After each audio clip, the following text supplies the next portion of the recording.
ഒരു ക്ലോക്കിൻ്റെ minute സൂചിക്ക് 15 centimetre നീളമുണ്ട്. 12 മണി മുതൽ 12 മണി 15 മിനിറ്റ് വരെയുള്ള സമയം കൊണ്ട് മിനിറ്റ് സൂചി സഞ്ചരിക്കുന്ന ഭാഗത്തിൻ്റെ വിസ്തീർണം എത്ര?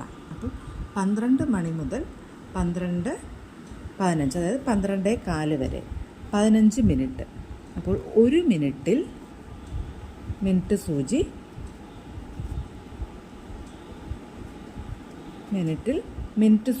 6 ഡിഗ്രിയാണ് സഞ്ചരിക്കുന്നത്. നമ്മൾ ക്ലോക്കിൻ്റെ ക്വസ്റ്റ്യൻസിലൊക്കെ ചെയ്തു. അപ്പോൾ 15 മിനിറ്റിൽ സഞ്ചരിക്കുന്നത് എത്ര ഡിഗ്രി ആയിരിക്കും? 15 × 6 90 ഡിഗ്രി ആയിരിക്കും സഞ്ചരിക്കുക. ഇപ്പോൾ അത് എത്ര വിസ്തീർണം, എത്ര ഭാഗമാണ് അതിൻ്റെ വിസ്തീർണം, സഞ്ചരിച്ച ഭാഗത്തിൻ്റെ വിസ്തീർണം, ഏരിയ എന്ന് പറയുന്നത് ആംഗിൾ θ/360 × πr². ആ ഒരു സെക്ടർ, ആ ഒരു ഭാഗത്തിൻ്റെ വിസ്തീർണം കാണാനുള്ള ഫോർമുല ഏതാണ്? θ/360 × πr².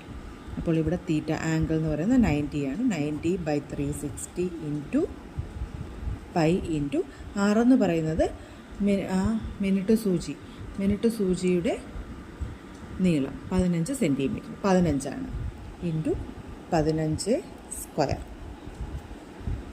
അപ്പോൾ 15² എന്ന് പറഞ്ഞാൽ 225. 90/360/4 π 225/4.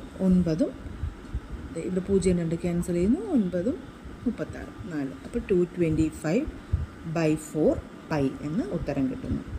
Option C, 225/4 π.